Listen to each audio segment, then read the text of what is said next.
I was a very fussy eater. And the only way I would finish my food is when my mother told me stories. I was that fussy. So, from a very young age, I have had a very organic and very strong relationship with stories. And then, when I learned how to read, stories were my go to for everything. Sometimes the characters start talking to you, and that is what exactly happened in my case. I would say short story writing is different from writing a novel. It's a whole different ballgame because with short stories, what I really enjoy about short story writing is it's very simple. It's very basic, and that's why it's something you can do it quickly. Writing a novel is it's a multi-layered process, and world building is very important, I believe. After a point you're not even that interested in where it's going. You just want to understand more of that world, more of those characters. Life flows like an endless ocean of stories. We often miss these precious tales as we rush through our days, too consumed by daily struggles to notice the poetry swirling around us. Yet within these stories lie the keys to our past, sparks for our creativity, and fresh winds to fill our sails. I am Abhra, a writer based in Melbourne, in quest of those stories with diverse voices that tell them from every corner of the world. Welcome to Stories and Stanza.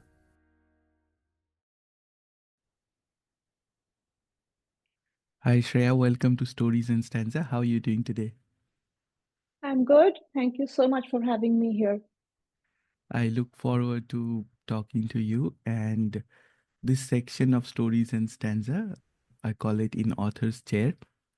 And I started this because I am a self published writer, and I thought it is very difficult to promote our own work, whether we are self published or traditional publishing. It is very difficult for writers to promote their own work. And I wanted to create a platform where I can amplify their voices, and which is how I started with the podcast. And every time I feel that I'm talking to a writer, there is a takeaway for me, there is a learning for me.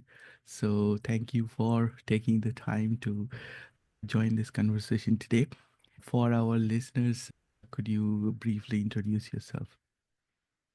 Yes, sure. Thank you so much, Abro, for having me on this platform. It's commendable that you have this wonderful exchange session where we talk more about writing and the journey, which you emphasize on. I'm Sreya Sarkar. I am based out of Sudbury, Massachusetts, USA. By profession, I'm a public policy analyst, and I have been writing a lot of nonfiction articles and white papers for many years, for more than 15 years. But more recently, I dipped my fingers into the pond, into this lake of fiction writing, and it's a magical experience till now. Right before the pandemic started, I finished writing my first book. It's called Beneath the Veneer. Let me quickly show you the book. And it's been quite a journey from then on. But I would like to add here that being a public policy analyst and having had experience in the field of working in a think tank and talking to people and writing stories more based on numbers and facts, it has been a learning experience for me to get to the other side and dabble in fiction. It has taught me so much, and I would love to share the journey with you. That is wonderful. As I was telling you, that this section of Stories and Stanza, we call it In Author's Chair. And when we get to know a writer, and we will, of course, be talking about your book, but it's not just your book. You are a writer. So it is a quest to know how you found your inspiration, how you got started. So let's go ahead with that. Can you tell a little bit about your first inspiration, how you got into writing, and especially creative writing. Sure. I have to go back to my childhood, like most authors do. I was a very fussy eater, and the only way I would finish my food is when my mother told me stories. I was that fussy. So, from a very young age, I have had a very organic and very strong relationship with stories. And then when I learned how to read, stories were my go to for everything. If I'm bored, if I'm upset, they really calmed me down. So I understood the power of stories from a very young age. And then also, I come from a family of voracious readers. We just read everything and we discuss and we argue. So, books were a part of my growing up from a very since the moment I could read properly. I remember I read all the Enid Blyton books. And then because my sister, who's like 10 years my senior, she was into more classic books, English books. I read at that age, I read Pearl Buck. At that age, read all those books, which is not generally exposed to, children are exposed to, but it came very easily to me. And then also later on, much later on, I forgot all about it because, as all Bengali families, you know how children are, they are told to just focus on their studies. So I got busy studying and preparing, and my subject was political science in my undergrad days. So that again took me away from stories for a while. I was reading and consuming more of policy or politics, all those kind of material. But again, I know I got closer to stories when later on, when I finished my studies in political science, I came to US, did my second master's, and I focused on public policy. And around that time, 2004, 2005, the think tank world exploded in the US. And I became a part of that. I joined a think tank, which took me again back to people and their stories. I used to work for a food pantry, a food bank, and there I had to collect data about people, why they need to use food bank services. And that brought out so many personal stories, Abhra, and they were really something that stayed with me. And in my capacity as an analyst, I couldn't use them in my the pieces I wrote. But somehow there was something so inspiring about them that it kind of compelled me to come back to this format of fiction writing. But it is much later, I would say, that I really started writing a book. And unfortunately, there was this Nirbhaya case early 2000, which really got me thinking. And that's where the inspiration of this book came. I saw that woman atrocities, it's something which heads the headlines and then it becomes statistics. People forget about it, and then after a few years, again, a repeat of that. These headlines stayed with me, and I wanted to weave them together in a format that would be easy for readers to understand and read. So I thought of this idea of why don't I put five or six of these stories that I find in the newspapers and try to explore, try to imagine what their personal lives are like and where they come from, what's their trauma, what do they fight. And that is how this book was born. I have tried to take a lot of things from the newspapers, and I think that's the reason why people might relate to the stories that I weave into it. That is amazing. And thank you for sharing that. We will get to your book in a moment. And while you were talking, it just got me thinking about something and wanted to ask you that.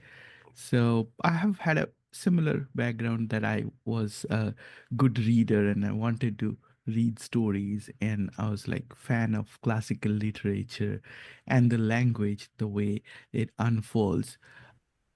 Not so much on the story side, but more on the beauty of the language, the lyrical part of it.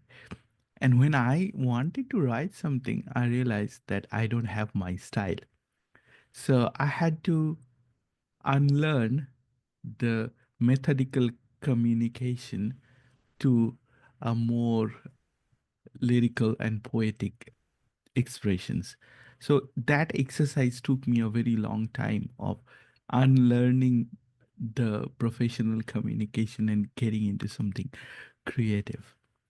And I worked with many writing groups and others to hone my skills and things like that. And can I ask you to talk a little bit about, you said you were writing policies and you were into political science and all. That is not a creative world, is it? But now you are a fiction writer. So how did you build your style? How did you learn your craft of storytelling? That's a great question. Thank you so much for asking me this. You're absolutely right. Because of my professional background, there is a lot of unlearning that even I had to do. I felt what came naturally is accumulating data and facts and putting them together in a straightforward white paper. That was my specialization. But as I mentioned earlier, I came in touch with people and their personal stories, and that inspired me. But once I started writing, I again realized how much I don't know. I also did my share of joining writing workshops, and I participated in all these lit fests, which had these workshop facilities. But I also realized that it's one thing to like someone's style of writing, but it's another thing to adapt it and make it your own. There are, like, I love a lot of writers, Jhumpa Lahiri, I love her work. Arundhati Roy, I love her work, but I can't write like them, I realized. Because of my background, because of who am I as a person, I just felt that though I admire certain styles, I should have my own style. And the only way of doing it, Abhra, is by starting somewhere and then writing it as a writer and then reading it as a reader. So, what I started doing is I first started with short stories, and I used to write them and I used to share it with my friends and family. And I used to read it myself. And I realized I didn't like it at all, the style, because I didn't have any. It was just like someone putting out information out there. And writing, fiction writing, is so much more than that. That is when I stepped back and I thought that let me just read a lot. Let me read authors that I've not read before. That's when I started. Hemingway is someone I started reading much later because I was intimidated. But then I realized this minimalist way of putting the prose, this is so much more in keeping with my way of thinking. So I think it takes a while to realize that what is your style and what you can do and what you can't. And the only way of doing it is reading widely, different genres, different writers, and finding that one person who can inspire your kind of thing. I hope that Absolutely. helps Absolutely. answer the question. Yes, it does. And I am a big fan of Arundhati Roy as well. And recently I came across a book of hers, which is basically a few articles about some some of the events in India. And when I was reading it, I found that she's writing an article, but it is so beautiful and poetic, and it has that language, and that was really amazing. And I told my daughter that, look, she's one of my favorite writers. Just read how she has composed this. It is supposed to be a factual Mm. article, and then also there she plays with the language so well, plays with the emotions so well, that gets the reader hooked into her style.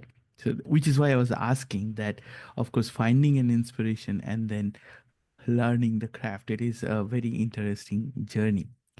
Now, let us talk about the book. What can you share about the book with our listeners today so that they get to know about the book? Let me quickly show you the book once again so the listeners and the viewers can take a look. As you can see from the cover, it's dark, mysterious. If you ask me what this book, so the book is called Beneath the Veneer.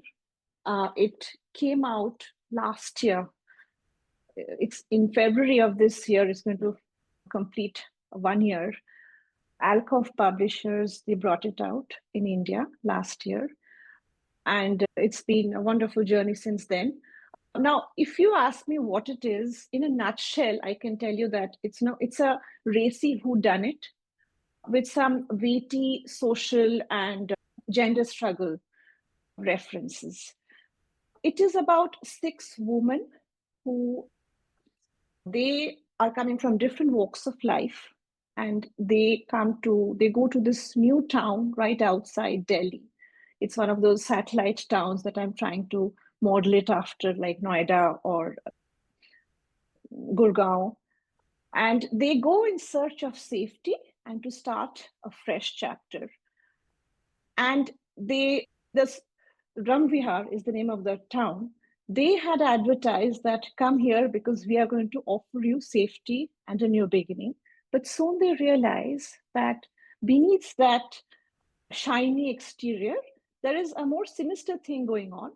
And as one of their daughters is kidnapped, they unearth that there is this human trafficking racket ongoing in the town. And then one by one, they find out more secrets about the town. And while doing so, they also find out secrets about one another. So that is what the stories, that's the setup of the story. And while doing it, I have brought to the fore all 6 stories of these 6 women who are coming from different walks of life. And I believe that though it's kind of packaged in this mystery format, this thriller mystery format, it is also a social and a political commentary on our society, especially what India has become now. All the part of the diaspora, those who have come here, migrated, we have this frozen idea of what India is. But India has changed in the last 10, 20 years. So I try to bring out that changed version of India through the book. What you said is so very perfect. It's because life took me to different places away from my hometown.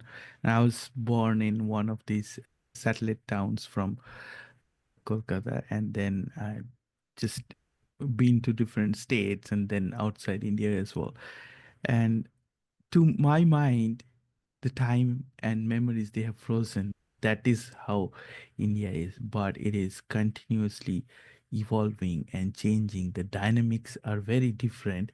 So when I go for holidays, I feel that there's a big leap from uh, where it kind of froze in my mind as a place in Absolutely. memory. So very well said. And I think that it is such a rich source of stories, human stories of liberation, stories of inspiration that needs to be put in the world stage. And I think Indian writers are doing a fantastic job at that, taking that story out. So I request all my guests who are writers if they could read something from their book, and it can be anything. If you want to share the book blurb, or if you want to read any introduction or anything from the book, feel free to. It just gives the listeners an idea about the book. Sure. Initially, I thought I'll read out just what Ranvihar is all about. But then I figured that a lot of people would relate to the satellite town concept because so many of our parents, friends, they are settled now in these satellite towns. So instead of talking of Ranvihar, I would like to talk about One of the characters in the story called Farzeen, she is a lawyer, and the interesting part is that the readers, they get to know the story through her eyes. So I'm going to read a bit about her introduction. Farzeen could not tolerate wrongdoing and fought hard to bring justice to any cause she took up. She was a woman full of intriguing paradoxes, traveling the additional mile to find and use evidence and loopholes in the law, and yet striving to attain the highest standard of righteousness. Her gold rimmed eyes held an extra sparkle, a sparkle of clarity and courage. That is what made Farzeen unique and invaluable to Kesri and all the other clients she worked for. Clad in an earthy toned salwar kameez, she was ready to take on the biggest of challenges if she believed in the cause. But it was her unpredictable temper that made people hold her at arm's length.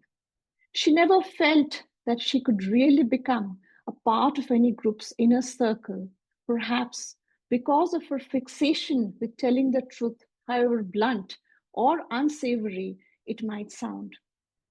Her uprightness made others uncomfortable and her lonely at times. Thank you. Very interesting character development and description. It was inviting me into that moment. I could Thank you. start seeing that scene in my mind. So that's very well done. And I request this to all my writer guests is share something about the preparation for the book. You shared about your journey and your experience in your profession, but what was your preparation for this book in particular, the character build-ups and things like that, if you like to share something? Sure. So, as I had mentioned previously, it took me about 3 years to write from start to finish. And there were a couple of different versions that I wrote, but it took me, like, to be precise, about 3 years. As I said, I was collecting notes on all those incidents that were hitting the headlines. One was Nirbhaya, another was, I don't know if you remember, there was this article on Duti Chand, the sprinter from Bengal. And she had gone through quite a tough time because there was this physical done on her, and there was this confusion about her genetic makeup. And she was banned actually from the federation for a while because of no fault of her own. You know, she was just made, God made her like that.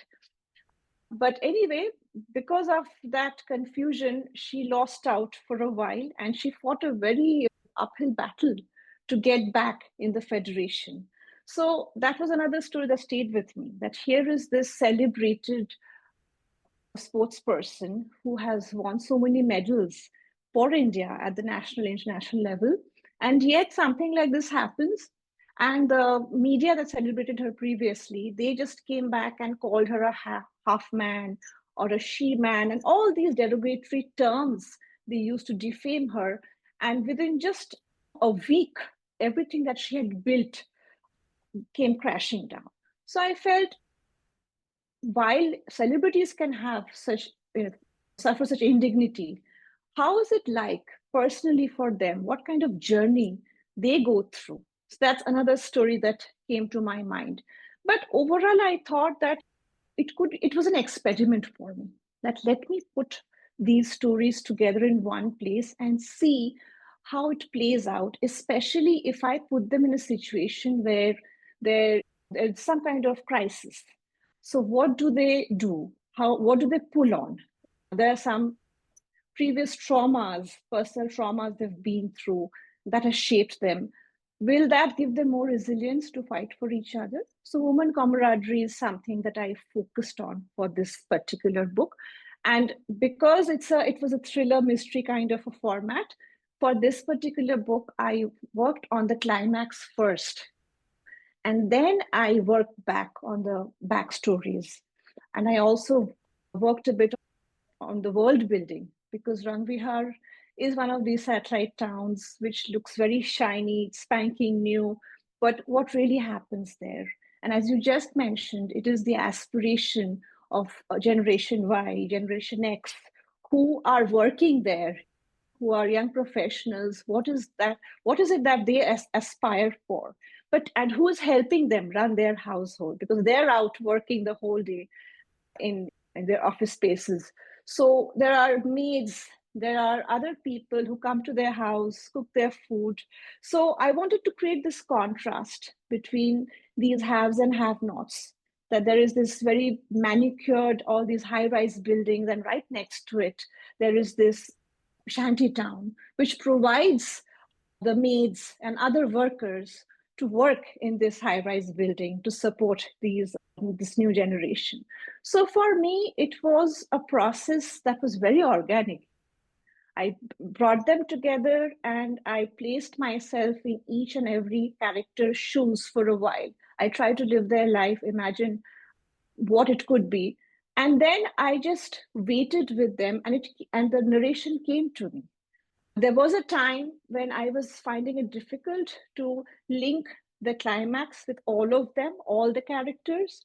But that's the thing that you learn while you're writing fiction, that if you kind of marinate, if you give it some time, if you just sit in their shoes for a while and don't look at your work for a while, it comes to you. Sometimes the characters start talking to you, and that is what exactly happened in my case. But once I wrote the book, it was not that difficult, I would say, to get an agency. So I worked with the book bakers based out of Delhi, and they connected me with my publisher. And once they connected me, it took about 6-7 months for it to come out. So it was smooth that way. But just this journey taught me a lot, that's for sure. I find it very interesting how your story is layered. Like at the surface, it is a thriller, but then you are talking about women, you are talking about all these different layers in the society. What was your messaging throughout the book? What is it that you wanted to say to the readers? Uh, I wanted to focus on women camaraderie. I just feel that, especially in India, women, they're the center, they're the epicenter of any household. And they form many relationships, not just with their friends and families, but with women from other walks of life. They have a tailor, they have a dudwala, they have a maid, they're going out and doing other things. So they come, like on a daily basis, they come in touch with so many different layers of the society, right? And I felt that the friendship that they build, that is sometimes, it helps them, and it's not discussed much about. There is generally, even today, unfortunately, there is this emphasis on always cat fights and them not getting along. Even the kind of writing that's coming out, though now it has improved, it's more about pitting the women against each other. But here I thought that let me bring them together and show their friendship. And I guess that's the main message, that it can be very interesting, it can be delicious if you talk about the relationships that the women form on their own. And at times it's for life, these friendships. So I would say that would be something that I would like the readers to catch on to. In today's date, like there are many women centric topics, but sometimes they can be like borderline cliches. In that sphere, how do you think your story or your book stands out? Thank you, because that's an important question. A lot of cliches. I think even my book has some cliches, but I would like to speak for cliches here. Sometimes these cliches are there because we find it. And I think it's important to defeat this concept of cliches. These atrocities that are out there, they're happening on a daily basis. After a point, it's normalized. All these atrocities that are happening, whether it is in the workspace, whether it is in a domestic space, we see them and we sometimes give them this title that this is what is happening, this is what all the books are talking about. But I think there are many levels of it. This particular book also goes into the psychological levels, that how does a person take this, work through it and not become bitter. I think that's the triumph of this particular story. I have been told by reviewers, they've been very kind to me, that they said that, you know what, we knew it's a cliche, we knew all these things happen, we've heard of these stories, but then we couldn't put the book down after a while, because we could actually see ourselves in their shoes. And we wanted to find out how she or how this person deals with this problem. So it's the internal, it's the psychological journey which appealed to them. And that was important, I think. That's fantastic. We talked a fair bit about the preparation of the book and your research, your learning, and everything. If you look back, is there anything that you think like now that you could have done differently, or that was a challenge in shaping the book? Very important question. Yes. Now, in hindsight, I see a lot of gaps. And I'm going to say something very contradictory, like two facts side by side, which is against each other. I think I did too little and too much. And I'll tell you why. I think I did too much because I put a lot of material in it. Whatever my research, whatever I did, the digging that I did, the effort shows, because there's so much of material in it. But I did too little of actually spending time with them, because there was so much of material. I think now in hindsight, if I'm asked what I would do differently, I would make this book longer and I would spend more time in developing the different events and characters. And I think because I was nervous as a first time writer, I thought I shouldn't bore my readers, so I should make it racy and quick. So, yeah, that's the feedback even I have got. And I kind of agree that I should have spent in places more time, and in places I should have put lesser material. Yes, and when I'm talking to writers, they have this idea, but it is too big to pull it together in one book. So, which is where they decided to do that world building a little bit longer, make it more than one book and things like that. The other thing I would like to Yeah. add here, Obro, is what I realized is sometimes we are in our heads when we are writing for the first time. We just think it all has to add up. Maybe it's also my training as an analyst. I try to make it in such a format that it all makes sense. But sometimes it has to be a bit open ended. You have to leave something for the readers to find out. So, as a lot of first time writers, I think I did a bit too much of explaining.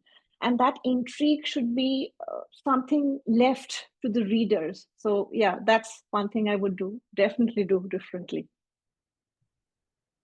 Now, stepping a little bit away from the book, you mentioned that you started your writing with short stories, and short stories have this very unique context and premises that you have to make it abrupt in the end, or they have to do all these things to make it a successful story. And then when you are writing a book, you have a much big canvas, a lot of detailing, preparation. You said you took 3 years and worked backwards from this. What was it to step up from a short story writer to getting to a novel? And I'm asking this because some people I know who are good at writing short stories, they are saying that maybe there is no market for short stories in today's world. It has to be like either at least a novella or it has to be a book. So, in a world where at some stage we want our words to be read, we want our books to sell. So, what was your journey from a short story writer to a novelist? Yeah. You know, yeah, even I find it mind-boggling. I keep hearing the readers don't have that much of attention span, yet short story collections don't sell. I would have thought that it would be snatched up more easily, right? But yeah, short stories, I think they're making a comeback now, a bit, fortunately. Before the pandemic, the publishing, the conventional publishing route was such, I was told by a lot of publishers and agencies, agents, that short stories don't have a market.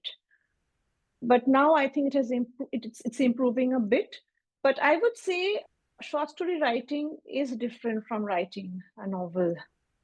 It's a whole different ballgame. Because with short stories, what I really enjoy about short story writing is it's very simple. It's very basic, and that's why it's something you can do it quickly, you can serve it quickly, readers can get through the story quickly. Whereas writing a novel it requires more of a commitment. It requires more commitment on the part of the writer and the reader. Because if you don't use the proper hook, people will be bored because the kind of readers, the young readers that we have, they give up pretty quickly. So writing a novel it's a multi-layered process, and world building is very important, I believe. After a point you're not even that interested in where it's going. You just want to understand more of that world, more of those characters. So that's the shift I think every writer has to go through in his or her own way. And there is no straight answer to this, how you do it, how you work backwards, or how you include more layers. That is a process every writer has to go through on their own. But I guess what helps is starting somewhere. So, short stories, if you're starting with, that's a great place to start, and then building on that. Absolutely. And at this stage, what do you think your next steps or ambitions are as a writer? I have never given up hope of bringing out an anthology of short stories. I still believe that, as I said, there is the demand for that is growing. A lot of young readers, they want to see short stories. But apart from that, and apart from the policy writing that I'm continuing, I'm working on another full length novel. I don't know, it's a very ambitious project, let me tell you at the very beginning. It is a cli-fi, it's a climate fiction where I'm genre jumping. I'm looking at 2050 Kolkata and what happens there. Of course, climate change will have a profound effect on the entire world and on Kolkata because it's one of those zones which is affected by climate change. So that's something I'm working on, and I'm also trying to write poems. So let's see if I can bring out a collection soon. And yeah, that's what I'm doing right now. That's wonderful. And I think I went through the areas that I mainly wanted to talk to you about. Related to your book, is there anything you'd like to share with the audience in this episode? Yes, just one thing I would like to add here is that I think right now a lot of work is getting done. We're seeing new work from India. The literary world, that universe is bursting with creativity, which is so great. And there's so much of genre jumping happening. There's so much of mixed media material out there, which is amazing to see. But I still feel that there's a dearth of contemporary stories. And I wish more writers step up and write about the present times and the change and the evolution of our country and people and the aspiration there. And I'm hoping that I can deliver more in that area. And I would love to know more about writers and writing, which is also focusing on contemporary issues. That is very true. The stories are out there. It needs to be told. It needs to go via the right narrator who can do justice to the sentiments. It was lovely talking to you, and thank you so much for taking the time to talk to Stories and Stanza today. Thank you so much, Abhra. I wish you all the best. This is a wonderful platform, and I hope it gets more viewers and it just expands in scope. Thank you so much.